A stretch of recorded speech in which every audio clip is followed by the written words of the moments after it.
Hey everybody, it's Monday morning and we're coming back for another Fenway and Hattie, and today we'll be reading chapter 12.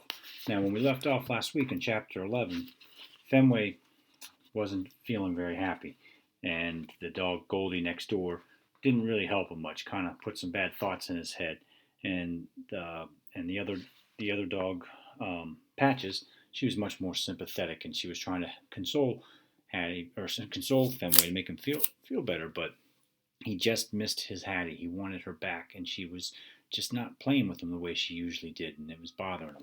And he said he was going to come up with a plan to get her back, but, well, I don't know what that is, so we'll have to find out. So, here we go, Fenway Hattie, Chapter 12. Just then, the sliding door bangs, and I jump. Fetchman is on the porch, his fat leathery glove on his hand and a familiar cap on his head. He tosses a white ball into the air and catches it. Okay, he's no Hattie, but playing ball with Fetchman is my second favorite thing to do. Excuse me, ladies, I have a game to play. I call over my shoulder, trotting to the porch. Go knock yourself out, Goldie says. Goldie, Patches scolds. Fetchman grabs another fat leathery glove off the porch. He bounds down the stairs, holding it out in the direction of the giant tree. Hattie, he calls excitedly. I'm leaping at his side for a better sniff and view. The glove on Fetchman's hand smells old and worn. It looks bigger than the other one, which is new and stiff. Fetchman beams proudly, like he's found a home, like he's found a bone that was lost for a long, long time. Hattie, he calls again. Her face appears in the squirrel house window, but she does not look happy. Hattie grimaces and shakes her head. Fetchman reaches out the glove, like he's not sure that Hattie saw it the first time. Come on, he begs. Hattie shakes her head more forcefully. Fetchman sighs loudly. Then he chatters in a voice that sounds like a combination of coaxing and pleading, like he's trying to get her onto the cold, scary scale in the vet's office. Next thing I know, Hattie's face vanishes from the window. Her sneakers appear beneath the leafy leaves. She's coming down. Hooray! Hooray! I bark, romping over. We're all going to play fetch. It's the best day ever. Fetchman's right behind me. The instant Hattie's feet touch the ground, he hands her the glove. Oh, no, I hear Goldie say. I can't bear to watch, replies Patches. It's okay, ladies, I say, prancing near the fence. I've got this. Just you wait. Patches looks like she wants to say something, but changes her mind. Goldie drops down and scratches. I charge back over to Hattie. I'm so ready, I bark, leaping on her legs. Fenway, she snaps. She turns to Fetchman, whose voice has changed from coaxing and pleading to serious and guiding. Really, Fetchman? You think Hattie doesn't know how to play fetch? It's one of her favorite games. Let's go, I bark, circling their feet.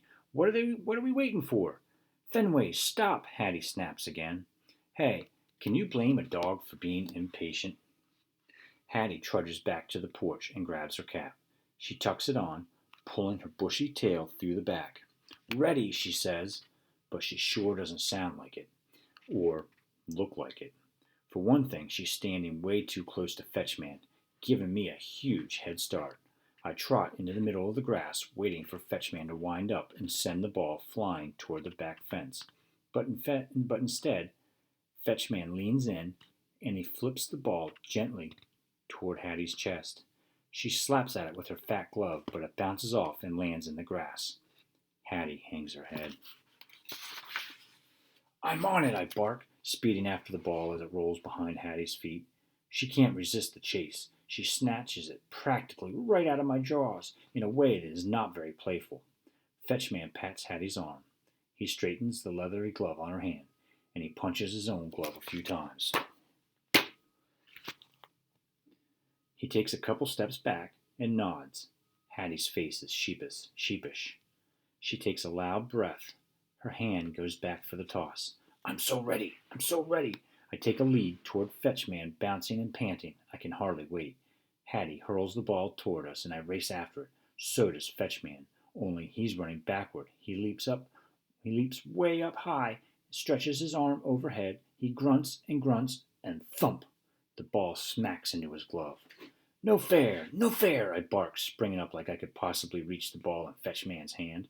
Fetchman clutches the ball like a prize. He grins at Hattie. Nice, he shouts happily. Hattie does not share his enthusiasm.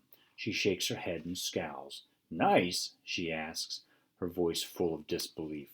Fetchman's shoulders soften. He walks back toward her. Practice, he pleads over and over. Finally, she nods.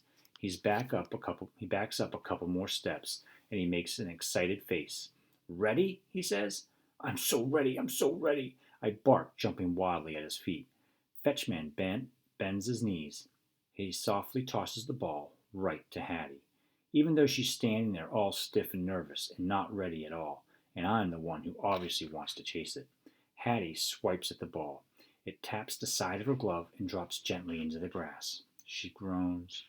Mine, mine, I bark, preparing to pounce. But once again, Hattie grabs the ball before I have a chance. I leap at her legs as she straightens, and she squeezes the ball in her glove.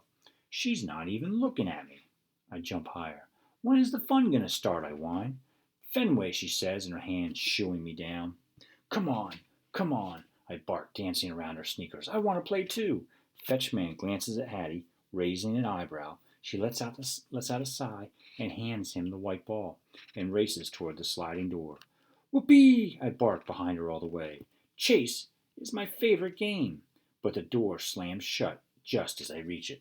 I turn and watch Fetchman flip the ball over his head and catch it a few times, perfectly content. Isn't he upset that Hattie ran off? A moment later, the door opens and Hattie reappears with my leash.